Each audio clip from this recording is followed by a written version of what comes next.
Siamo a Pisa in occasione della 13ª edizione del Pisa Book Festival, il festival dell'editoria indipendente, ma in tale occasione l'edizione proprio di quest'anno 2015 è dedicata alla Scozia e noi abbiamo il piacere soprattutto di parlare con un'autrice molto importante di questo paese che vive questa realtà e che presenterà anche un libro in questa edizione. Allora, innanzitutto parliamo un po' della vostra narrativa, ecco, della narrativa scozzese. Cosa ci può dire? Che tipo di narrativa è? So let's begin talking about Scottish narrative. What kind of narrative it is? So my novel is called The Gracekeepers. In short, it is about a circus boat in a flooded world. And slightly longer, it's about two women who are each on a quest to try and find what home means to them. And one of them is named North, and she works on the circus boat. She dances with a bear who is only just tame.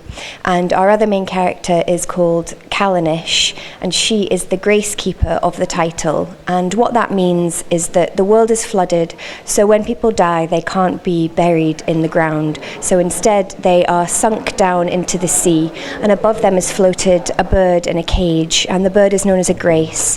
And the lifespan of the bird marks the mourning period for the person who has died. So they're kind of grave markers and tell you how long to mourn for. And in the story, each of them feels very lost, and when they meet, sparks fly, and I won't reveal what happens. Qual è il libro che l'ha resa più famosa? What's the book that have made you famous? Probably The Gracekeepers is my biggest book. I have two other books which are both short story collections. The first one is called The Rental Heart, and the second one is called A Portable Shelter. So they're probably the more underground, unusual ones. I think the novel will be the one that people will know me for the best. Circa il libro che presenta oggi, qual è il significato, l'importanza? What's the importance, what's the meaning that you attribute to your book that you are presenting here, The Gracekeepers? The book came from a very personal place. I wrote it. It's a book about grief. It's also a love story, but it came from a place of grief for me. I lost my father very suddenly when I was 27. He was only 58. He died extremely suddenly. And it was a difficult time. I was very lost. I didn't know how to deal with this new emotion, which was huger than any emotion I had ever felt before. And about a year later, I happened to be out on a boat with my uncle, and I saw a life buoy, which was a light in a cage, and I thought it looked like a bird cage. And so I just started daydreaming about why there would be a bird cage at sea. And because grief was still very much on my mind, I just had this idea for birds in cages marking where people had been buried. So although it's a big adventure story and it's a love story and lots of exciting things happen and there's circuses and big dramatic things, for me it came from a very quiet, personal place. So that's the meaning that I hope people can take from it. Qual è l'importanza di un festival come quello di Pisa, diciamo, che magari visto da un punto di vista di un'attrice internazionale?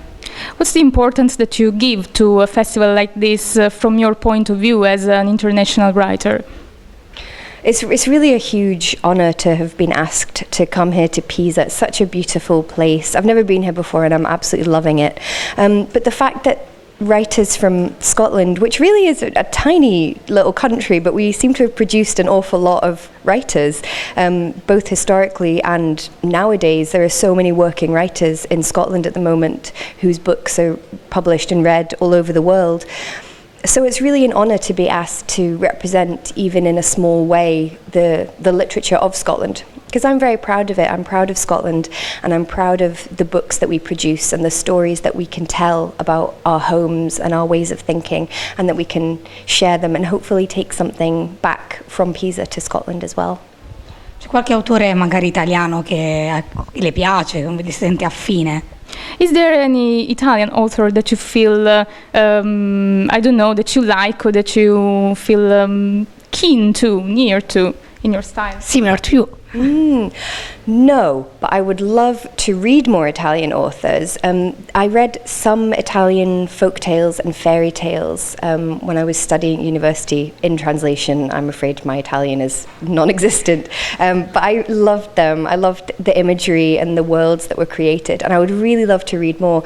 Actually, that's something that I'm hoping to do while I'm here at the book fair, to maybe get some recommendations of good contemporary Italian writers, particularly maybe women writers, young writers, feminist writers, that would have something that I could take home with me. So I'm really keen to discover new writers. I think that's part of what we as authors do when we travel, is it's our responsibility to try and learn as much as we can about the places where we are, and to see the cultural landscape, and to try and get something from it.